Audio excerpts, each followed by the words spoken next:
I think everyone should audit their cost of goods. I don't think you have to do it every day. Okay. You probably should do it every quarter. And you might probably not find a lot there, but when you do find something, it's usually big.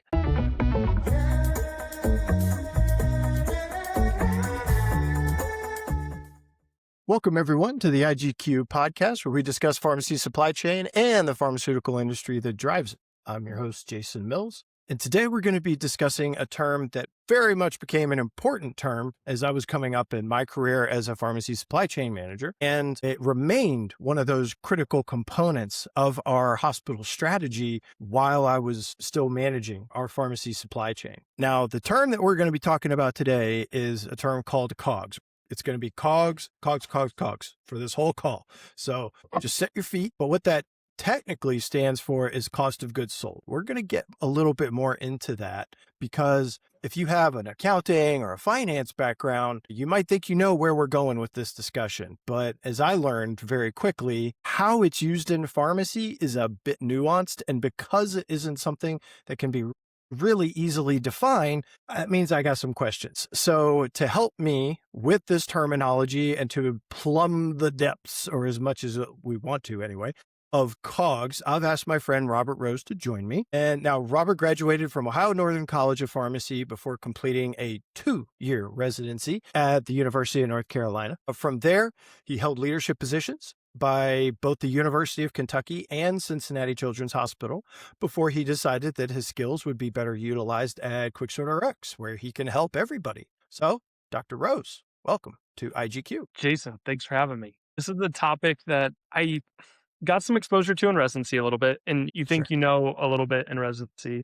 And then I started diving into like a little bit deeper at Kentucky, and then have only, as I've gotten more exposure to health systems, started realizing how complex this gets really, really fast. And so, yeah, I took financial accounting. I think of cost of goods as like, okay, just how much did you sell and buy? What was your Yep. like aha moment at MUSC when you started this and you were just like, Yeah. what is It was, happening? well, similar to your training. I had also, gone to business school. And so once I first got introduced to the topic, I fell into the same kind of bucket. I'm like, I know how to read income statements. So I think I understand where this is going. The biggest aha moment, honestly, and we'll get into it, was when my boss essentially was like, what's our COGS? And I was like, okay. I mean, this was like month 2 on the job, right? So I'm still figuring out, online portals and how we order stuff. And this is also 340B and all those other things. So I'm really trying to tackle all these things at the same time. And our distribution agreement and the nuances of it hadn't really gotten, to me yet. So once I was asked about it, that's when I really had to start asking other people about it. And that was actually the aha moment. Was I had a local person who'd actually been in the supply chain team who was actually on my team, but she had been there for a while. And so she knew all of that information. And so when I asked her, she just, came back and she was like, oh, I think we're just under 9%. And I was like, great. I have an answer, but I don't know what it means. I know you've had to explain this to students, maybe making it a little more approachable, but my sterile definition is an amount that is discounted upfront, right? So it's the sticker price on the shelf already represents that percentage discount that I'm getting so that my buyers would see that. And that's what we just recognized as COGS. But I know you've kind of had to dance with this term a little bit with learners. Yeah, I feel like when these things come up and I'm learning, I have to dumb down the concept for me to wrap my brain around it. So when I talk with students about it, I think of credit cards. Credit card companies want your business. So some credit card companies, if you have good credit, will give you a percent back, like 1.5 or 2% Sure. back. Yeah. Pharmacy wholesalers, again, like we have hospitals spending billions of dollars, like billions, right? Like it Oh, is yeah. not uncommon now for these large health systems to spend over $1 billion in drugs each year. And Are you saying that medications are expensive? they've gotten a little expensive. I don't know if you've heard. So, All right. Hot takes here on IGQ. Medication's expensive. so to entice people, wholesalers give a cost of goods discount up front. And it kind Mhm. of goes back to how they're reimbursed, and that gets a little bit more complex. But yeah, it used to be just a flat fee. And that's how credit cards used to be, kind of a flat fee discount.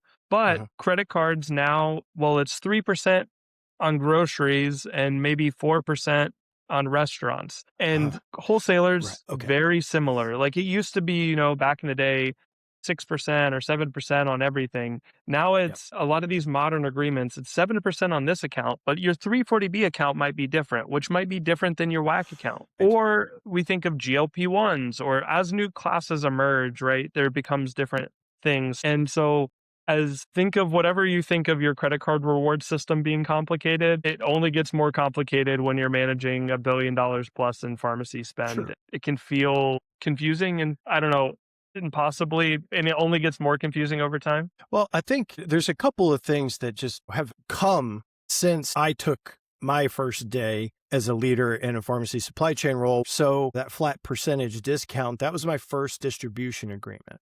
But what I found out is that once we came to the term of that agreement, and then it became my time to introduce going through the whole bidding process, meeting with all the different wholesalers, having those conversations. And then once we kind of got into the nitty gritty, what I found out very quickly was that this new type of pharmaceutical had entered the fray since my old distribution agreement had been agreed upon, and that was specialty pharmacy. This nebulous term, specialty pharmacy, which to this day still doesn't exactly have bookends on the bounds of its definition. So what I started to get frustrated with was I thought we had a relatively decent COGS, somewhere between 8 and 9% universally across the board.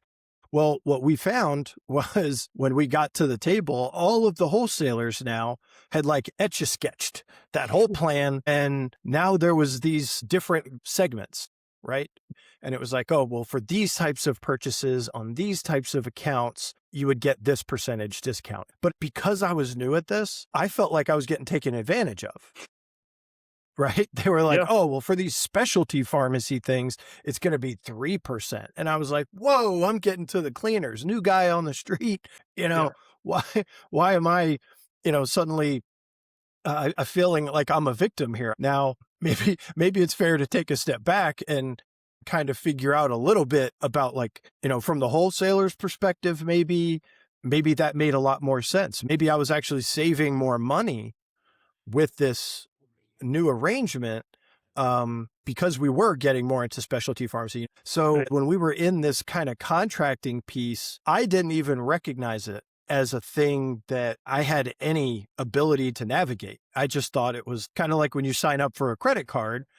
There's usually not like a lot of back and forth with Capital One, or right, Right. to just be like, I really like it, but if I spend an additional $5,000 a quarter, can I get, an additional 0.5% cash back or something like that? Like, it doesn't really usually work that way. And that's how I approached this wholesaler agreement. From the wholesaler side, or from the contracting side, obviously part of it was volume, right? How much are we going to spend? That was a thing that I understood. But how much of that plays into COGS? Like, how critical is that? Is that what defines it? I think there's a lot of things, and the more I've seen different agreements go to, I think, like, again, you talked to that. I'm going back to that credit card example. You sign up for a credit card. Let's say you spend $15,000 on your credit card each year. You don't have a lot of leverage, right? But if you come to a bank and you have 400, $500 million sitting in that bank, right? Okay, They that's true. open up the rules a little bit differently. And I think that's what we see with That's wholesalers. fair. If you have that market share, these are large publicly traded companies. When multiple billions of dollars leave their revenue Yeah. on a quarter, their investors are like, hey, like Yeah. what's going People are on? going to notice. Yeah. And so I think there's a lot of leverage in what has, I think sometimes it's like a little maddening on the pharmacy side of like, man, these things have gotten so complex. But I think what's happened is hospitals are coming to these wholesalers and making these demands that are really unique. Like, we're not seeing cost of goods agreements be uniform across the board, right? The rules of cost of goods agreements are very, very different, and they're very different depending on your spend, how you're negotiating, what you care about in negotiations. I think there's a lot Okay. of different levers you can pull when it comes to those agreements, and I think you have a lot of Yeah. power in those negotiations. Well, I mean, we've got volume. I also got to imagine that if you're maybe a rural hospital or a name that somebody wouldn't recognize half a country away, might not get the same type of I love as if you had brand recognition as a hospital. Yeah, I think sometimes wholesalers prioritize certain markets over the others. Yeah, Yeah. I think that matters a lot. I'm interested, did payment terms come up at all while Oh, you were sure. at MUSC? But you see, when I was first starting, the payment terms were the payment terms. I was told, hey, we're a hospital, we're a state entity, we do like a net 45, like boom, boom, boom, done. So I didn't really even understand payment terms as something that I could approach or attack or even or use as some type of a negotiation strategy. It wasn't really until we came back to the table after I had executed my first agreement and we were up for the second renewal that I was approached and given this graph or a chart. And on the chart, it had this thing that I recognized and it was spend, right? So it had like, okay, if you spend X amount, you get this percentage. You spend this amount, you get this percentage. Okay, that makes sense to me. So if I had a gajillion, bazillion dollars, I would get 15% off or something like that. But what I didn't realize and what was new to me was these columns that were going across this same chart. And the columns had payment terms. And so if you spend $5 million a month and you pay 7 days after you get your invoice, you get, let's just say for easy terms, like 10% of COGS. If you pay 14 days, 9.7. Ooh, okay. I see where we're going. So the further you went out on your payment terms, the lower your COGS went. At Yeah. least that's what I saw. Have you seen I anything similar to that? very similar, that we've seen on the back end of different Mhm, agreements. If you let's say it's just $100 million that you're floating. If you put that mhm. $100 million in a CD, let's say it's at 4 or 5%, that's $4 or $5 million in interest, right? And so Yeah. I think wholesalers are like, the faster I get paid, and I've seen the gamut of like the old school system where smaller hospitals are still writing paper checks. Hey, you're hitting a little close to home. Just saying. Okay, Jason, if you still write paper checks, I know you have a paper checkbook at home. But anywho, and then I about fell out of my chair of some of these almost on receipt prepayment like contracts I'm seeing where they're Uh-huh. funding an account up front, and then if they have issues, they're reconciling it on the back end. I was like, oh my gosh, because I went through the terribleness of having finance saw the 14-day cost of goods, and they're like, okay, let's sign up for a 14-day cost of goods. Yeah. If you haven't been through that financial cycle of actually getting your finance team to, one, you have to approve the invoices, right? Then have to go Mhm. through multiple finance approvals for multiple millions of dollars. And then Painful. I've also seen where people sign up for that 14-day because it feels good and you get a lot of money back. But executing on that can be very challenging, especially if you work for a state Oh, yeah. organization. Right. um, Yeah. and so yeah, I think what I've learned is everything is negotiable. And the faster you can pay, the more, and I think that goes with everything. We both have a little bit of business education, right? The value of today's dollar is worth more than that same dollar in 30 days. So it makes total sense. And I guess we should be appreciative, question mark, that they're willing to give hospitals, Sure. that little extra love, that little nudge or incentive, I guess, if we want to call it that, for cutting a check on time. But you raise a good point, because I had been indoctrinated with this payment term, for all of our vendors. It didn't matter what it was, right? It was pharmaceuticals, sure, net 45. Like it was just constant. And then when I got to see this chart, I just started thinking about, oh my gosh, I'm going to be a hero. I'm going to save us so much stinking money for this hospital. Like they're going to put my name on a wing somewhere. I'm just going to crush this thing. Now, we did learn that we did get a little over our skis because I did opt for a more aggressive payment term on the second one. Now, I did have the blessing of our business person that was kind of helping us on the pharmacy side. But to your point, we never did like a dry run or any type of exposure to our rev cycle or our accounts payable team. Yeah. And And Mills quickly became a 4-letter word in accounts payable. yeah, I was suddenly not a very popular person. And that's when you start to get into the really gnarly conversations with the wholesaler, where if you're late on payments, they're friendly for a bit, and Right, yeah, then they it's like will being late on a shut down credit card access. where it's gonna go. Yeah, right. Yeah, your money's no good here until you give us the money you owe us. Then your Right. money's good again. But that's all fine and dandy for people that were in leadership positions, right? The part that I know I didn't do a good job on was translating what COGS was to the team and kind of making them aware, because it hadn't been done with me. And in my understanding, the person that held the role prior never really did a whole lot of distribution contract education to the team. It was just, buy the ones that we're telling you to buy and let us know when there's a problem. Because to your knowledge, I mean, unless it's changed or unless it's different from what I experienced, the buyers, the frontline people that weren't involved in the contracting negotiations or the RFP, they just saw the price. Is that it's still the Yeah. same, right? Yeah, and that yeah, it's usually almost always you just see the price. And I kinda did the same thing thinking through back in Kentucky, because you might have your primary wholesaler, which gives you a cost minus, let's call it 6%.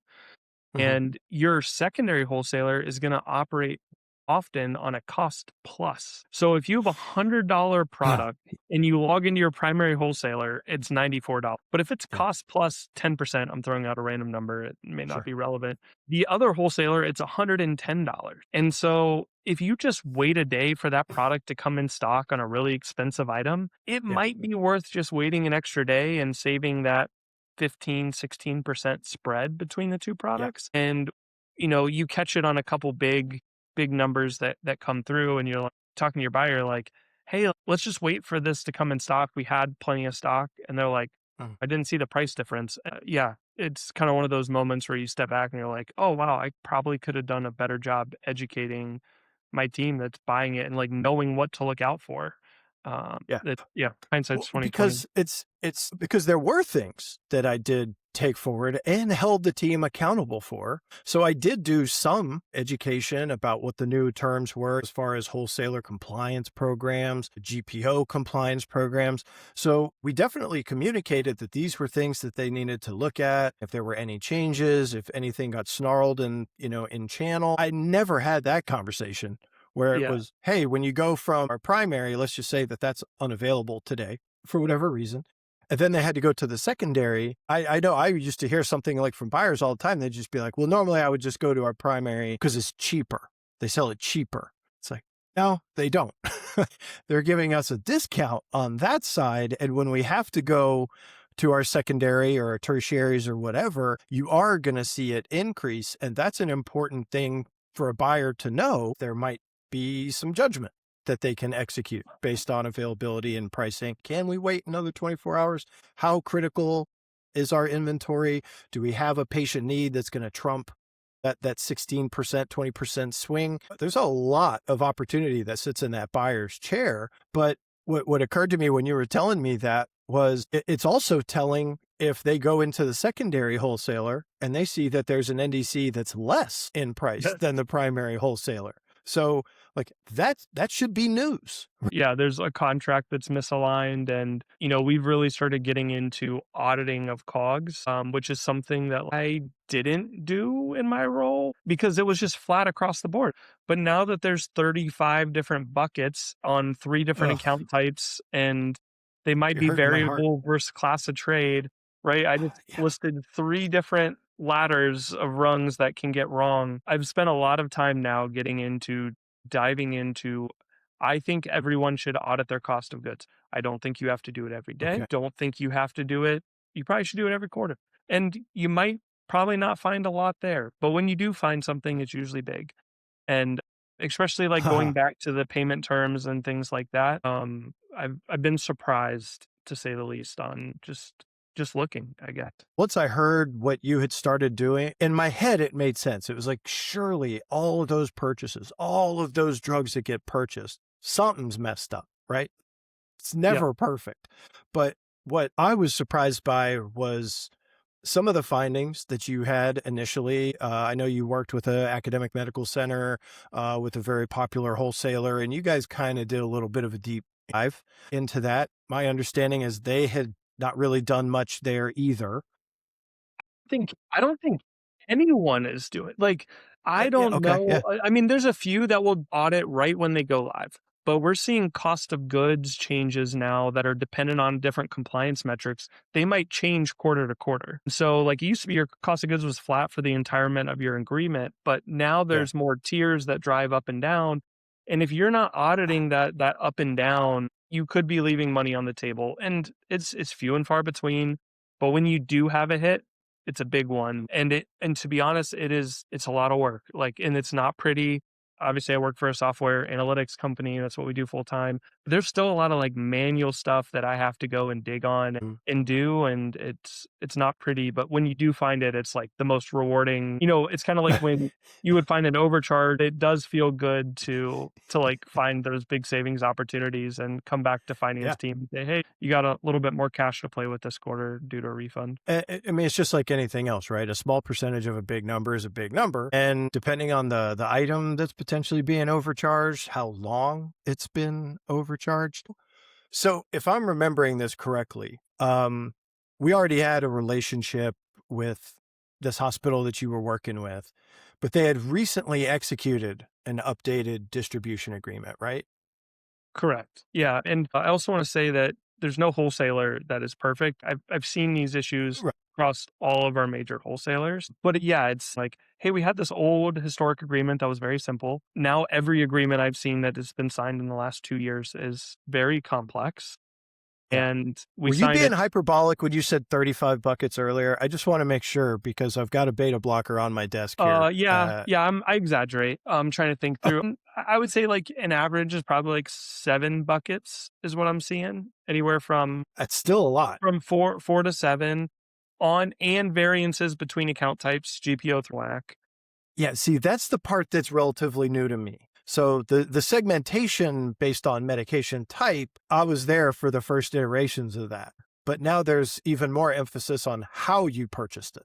So if you Yeah, purchased it under a 3B program, you're saying that could get a different COGS for the same exact drug, going to the same exact site, same pharmacy, but under a yeah. different account gets a different discount. I think it goes back to how wholesalers get paid and, like, their chargeback process on contracts and things. I think, with vast changes in the 340B program, I think wholesalers and hospitals are trying to, like, figure out what that means for that whole transaction, and, I think they're both just trying to be conservative, and so your difference between your WAC or GPO account might be different in the cost of goods, which again Okay. was new to me as well.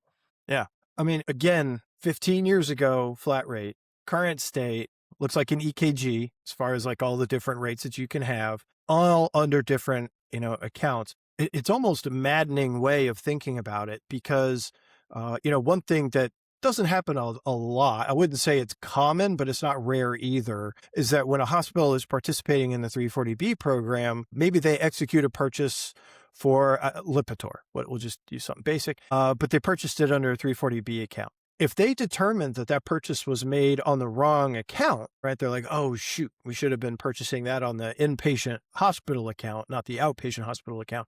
So they'll work with the wholesaler to be like, hey, can we clean up the accounting on this? And obviously, time is a bit of a barrier there if it's a purchase from a bygone era, of last year or something. Sure. But if it's a relatively recent product, but the thing is that you might be paying more for that reclass, as we call it, but then you get even hit again, potentially, if it's a less of a discount on those inpatient accounts than on the outpatient accounts. So let's say you make purchase in January 1st. Okay. Okay. Let's keep it simple on the WAC account. And let's do a GPO purchase that you made and you realized there was an error. Someone had a slow billing software and you have to go reclass it back to WAC. So you make the purchase in January. You have Okay. obviously a cost of goods in January. Now in April, start of a new quarter, and your cost of goods changed because of a certain metric that you hit or did not hit. Let's say your cost of Okay. goods is now lower and you're not getting the same cost of goods. Well, you Okay. go to reclass that in April because you, based on your audits, you found out and discovered it in April. You reclass Yeah. that original January thing. Ugh. If you have to reclass a large Yeah. $100,000 purchase, I've seen it. Those start to add up pretty quickly.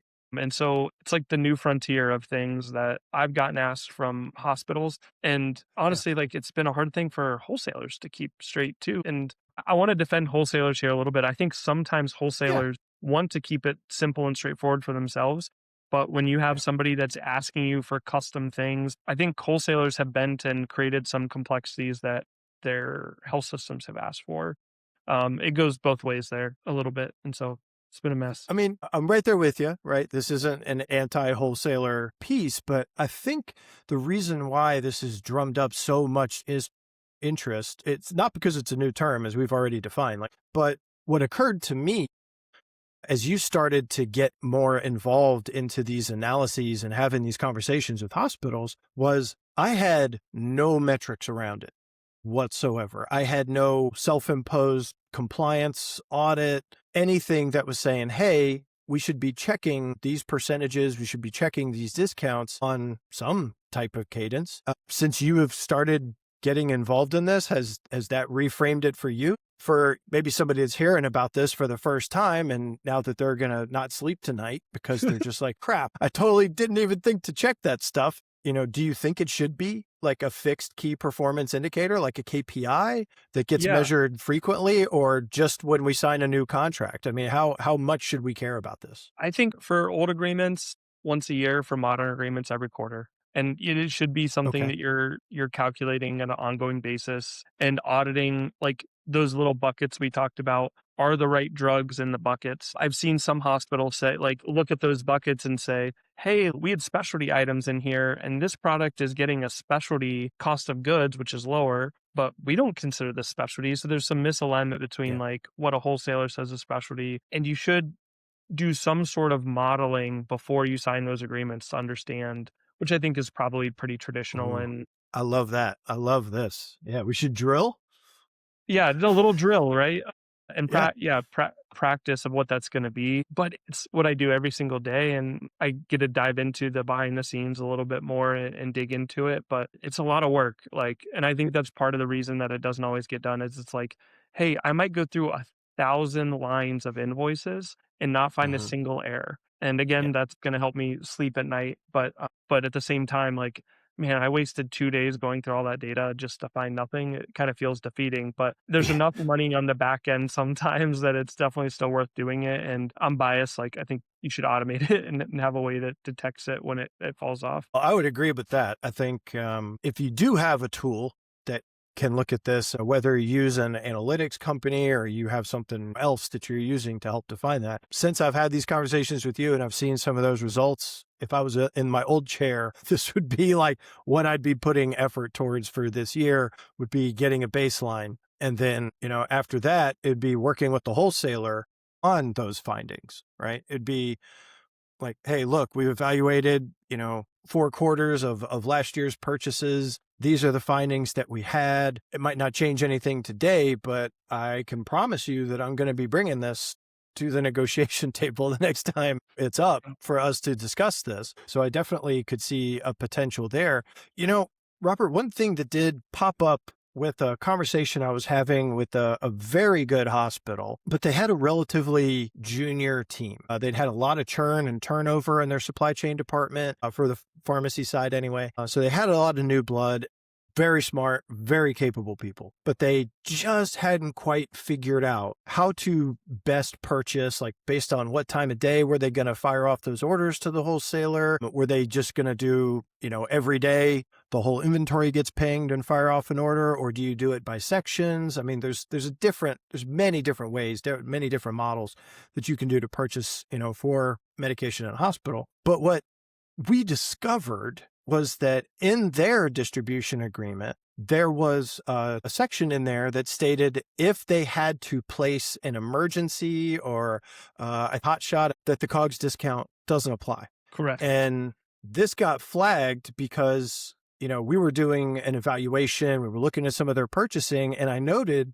that on this one NDC, two things were true.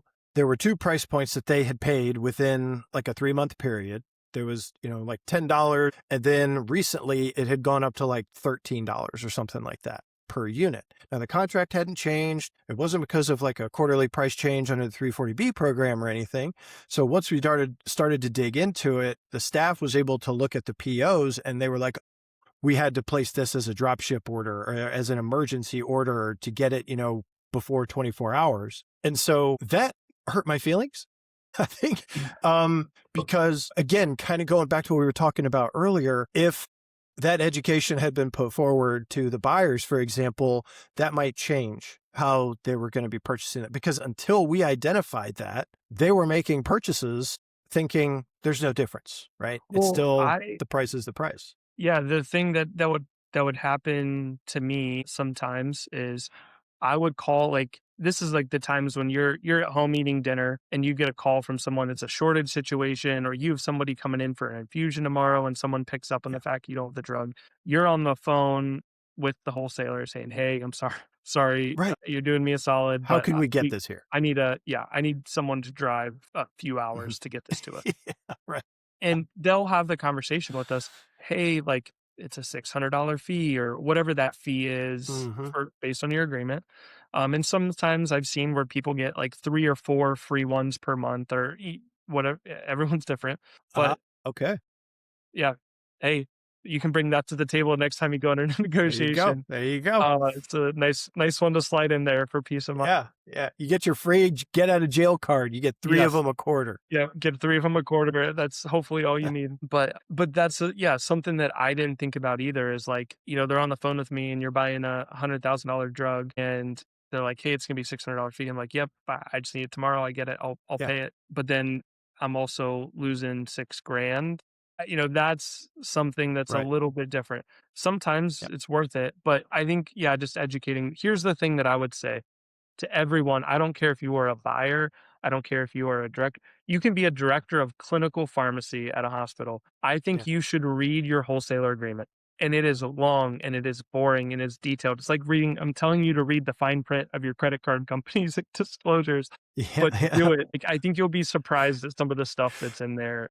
Pay attention, everybody. This is homework. There will be a test at the end of the term. But the point is, though, is that it has big consequences. So understanding the fine print, understanding how time marries with the size of the purchase, how often you purchase. I mean, there's so many nuances in a pharmacy agreement. I mean, we've delved into a couple of them, the bulk spend, how much we going to spend, how often are you going to pay? Or what your payment terms are rather. But there's other things that can get folded in there too that could also affect COGS. Just to be fair, the one that kind of pops up in my head immediately is if you're a pharmacy that's able to only purchase on like Monday, Tuesday, Wednesday, Thursday, and you're able to satisfy that for a week, that might actually be beneficial to any type of an agreement that you have because it costs the wholesaler money to send and cross stock trucks with these medications. So if you can take that burden off of them, again, there's a chance that they'll actually reward you by giving you a deeper discount or something like that. And maybe that shows up in your COGS. So a lot of opportunity there. So Robert has now introduced to everybody a new KPI that everybody is now responsible for following. Just another task for you to do Just one more at the end of thing, the right? month. What's one more thing? It's a trifle, but let's kind of finish on this sentiment before we kind of just open it up. When you find a problem, the full discount not realized or not at all on an NDC, what are the steps that, you've seen success with to get this fixed? How do you remediate this? Yeah, I think your wholesaler is a partner, and I know people are gonna roll their Sure. eyes when they hear that, like, because every vendor says they want to be a partner, and it's I'm with very you. You got to transactional. change that mindset. It's this Well, us like, versus I them think ain't I working. think you should be meeting with them regularly. I think it's a discussion you should be having with them, and I think it starts as Hmm. a question, like, "Hey, I noticed this. Can you help me out?" If you don't know the details of your thing, usually the account reps of the wholesaler don't always know the details either, and so I've Hmm. seen this get escalated very quickly, but usually you have to get somebody at the wholesaler to sit down and talk with you. And just like there's only a few people at the health system that know the details of this, sometimes it has to go up a few rungs at the wholesaler, but say, "Hey, Sure. like, walk me through this. Can we get on a call really quick? Talk me through this." Right. Sometimes there's Yeah. a really valid reason, like the hot shot. So it starts as a conversation. wholesalers, they're subject to that agreement. It's a signed, written agreement. They'll make it right. It can be Yeah. painful. It can be tons of reclasses. Like, it can be thousands of credit rebills because they're crediting you the wrong amount and it's off by a Mhm. small percent. So it looks like the most ridiculous thing and it will, Right. yeah, be ready for that. That's not fun. And finance is going to ask you a million questions. Please bring in finance if you have this because it's going to make Okay. accounting look like a That's a good nightmare. one. Yeah, That's a right. little thing, but They're yeah, gonna it's have not, questions. but yeah, it started as an inquisition. Bring in finance quick, bring in your wholesaler quick. They'll make it Okay. right. All right. Well, thank you for ending it on that kind of a positive note, by the way, because that was one of the first things that I noticed when I came into a leadership role was everybody was like, well, now you have to deal with them, Yeah, right? Meaning the drug reps and the wholesaler reps and all of those. And I had no idea. I mean, based on that hearsay, I was expecting the sleaziest, greasiest, yeah. backhanded, quick talking people ever. And that was the furthest thing that I You're sounding like a experienced. vendor now, Jason. You're on the Yeah. you're on the other side. Is my vendor wart showing everybody? Can we take that out? But no, I mean, it's what I recommend to all junior leaders in this space too, is I say, hey, lean into your resources. Your reps and account execs and all those people, those are resources. And that us versus them mentality, I mean, it might serve a little bit when you are at the negotiation table and you're trying to pick a horse, so to speak, with regards to a vendor. But once you've kind of like stepped in, I agree, there is that partnership aspect of it. And they want to look good too, right? So they don't want to Right, look bad. They don't want to have right. a bad reputation. They want to look good too. And so being a professional and ushering it forward and in the spirit of partnership, I think makes the most sense and gets you the most, results for your time anyway. All right. So we've covered a ton. I think what we can probably say is that we know more about COGS today than we did yesterday. Well, what did we miss? Did we miss anything right off the top of your head, I Robert? Is mean, there anything? we can go into there's rabbit holes that go there, but I feel good about what we Sure. covered today. Okay. And at least it's a good introduction to people getting into that space for sure. And I'm hoping people that are live and breathe it picked up a couple like tips and tricks to look into. 100%. All right. Well, you heard it here. We're teasing a part 2 of this at some point in the future as Robert finds more and more things to talk about within the depths of COGS. So thanks everybody for showing up today and listening. Hopefully it was helpful. If it was, let's do that thing that all the YouTube channels want you to do. If you enjoyed it, let's hit the like, subscribe to our channel. We want this kind of content to be helpful. If you have any ideas or comments on it, please drop that down below. So with that, thanks everybody. Hope you guys Thanks, have a great Jason. week. Robert, thank you so much again for your time. Great conversation. Yeah, appreciate you having me. All right. Thanks all. Thanks everybody.